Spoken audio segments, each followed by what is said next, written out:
다석 사상으로 찾는 참 삶의 길, 깨달음 공부 74번째 시간입니다.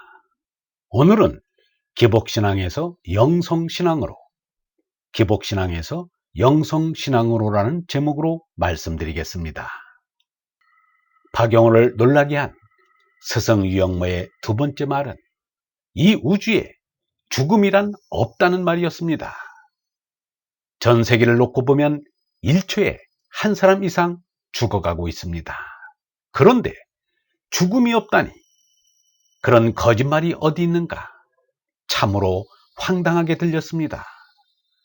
그러나 어머니가 낳아준 나는 참나가 아니라는 말을 들을 때와는 달리 듣기가 좋았습니다. 죽지 않을 수 없는 나인데 죽음이 없다는 말이 희망적으로 들렸기 때문입니다. 아직 알지는 못하지만 죽음에서 해방될 수 있는 길이 있나 보다 싶은 희망이었습니다. 박용호는 그때까지도 여전히 제 나이의 사람이었습니다.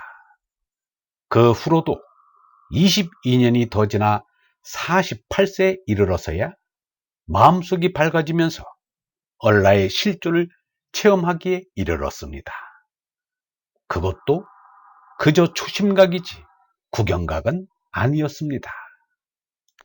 박용호는 얼라를 깨닫지 못한 제 나이일 때도 그 나름대로 신앙생활을 하였습니다. 그러나 얼라를 깨닫기 전과 깨달은 후의 신앙관에는 큰 차이가 있습니다. 전에는 예수는 예수이고 석가는 석가였습니다. 이제는 예수 석가도 얼라로는 한 생명인 것을 알게 되었습니다. 가장 두드러진 의식의 변화는 제 나이일 때 가장 두렵던 죽음이 얼라를 깨닫고 나니 가장 다정한 보수로 느껴진다는 것입니다. 이를 장자는 근사지심, 즉 죽음을 가까이 하는 마음이라고 말하였습니다. 박용호에게 근사지심이 생긴 것입니다. 근사지심이 생기자 없음과 빈탕을 향한 그리움이 생기기 시작했습니다. 죽음이란 무와 공으로 돌아가는 것이기 때문입니다. 얼라를 깨달은 사람의 신앙이 얼라의 근원인 하느님과 얼로 교통하는 것인데 비하여 제 나이 사람들의 신앙은 하느님의 보호를 바라는 기복신앙입니다. 복을 비는 의식은 이미 어릴 때 형성됩니다. 나약하게 태어난 아기는 아버지 어머니 보호 없이는 살지 못합니다. 아버지 어머니를 의지하는 마음이 기복신앙의 원형입니다. 그러므로 기복신앙, 샤머니즘을 거치지 않은 이는 없습니다.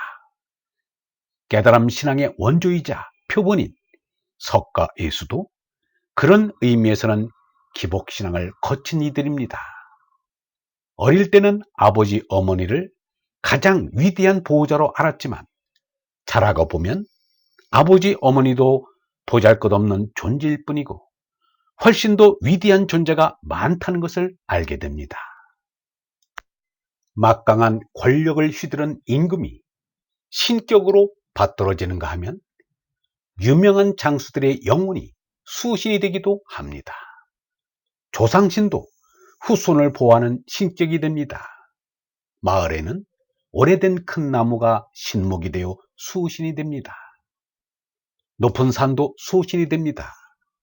히말라야의 에베레스트를 비롯해 고봉의 군거는 그야말로 신국을 이루었습니다.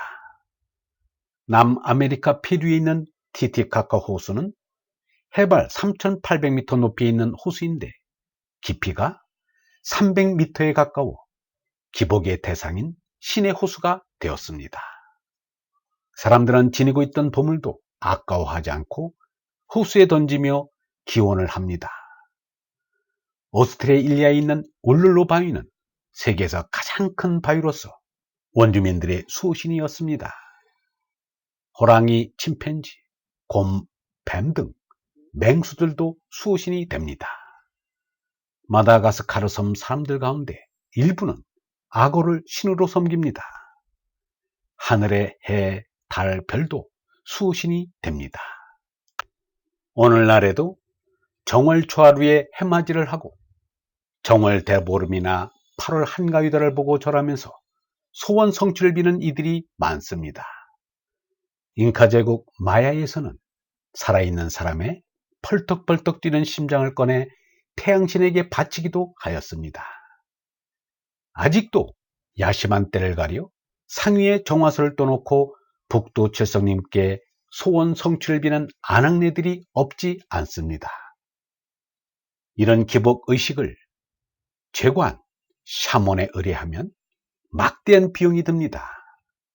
샤먼들은 현란한 의상과 장신구를 착용하고 춤과 노래 등 예술적인 재능으로 신을 기쁘게 하여 재앙을 피하게 하고 축복을 내리도록 합니다. 그런 샤먼의 역할을 각 종교의 사제들이 맡아서 하기에 이르렀습니다. 예수와 석가의 얼락깨달음 신앙이 제물을 바치고 축복을 비는 기복신앙이 되어버린 것입니다. 얼라를 깨달은 사람이 가물에 콩 나듯이 만났어도 오늘의 종교가 이렇게까지 샤머니즘화 되지는 않았을 것입니다. 제나가 전부인 줄 알고, 제나가 참나인 줄 알고, 제나의 행복 조구가 목적인 줄 알기 때문에 오늘날의 종교도 샤머니즘의 수준을 넘어서지 못하고 있는 것입니다. 제나는 껍데기요, 얼라가 참나인 줄 아시는 얼번 여러분, 우리 이웃에게 참나를 밝히는 하느님의 일꾼이 되어 살아갑시다. 영성신학원 다석아카데미의 하늘소리였습니다.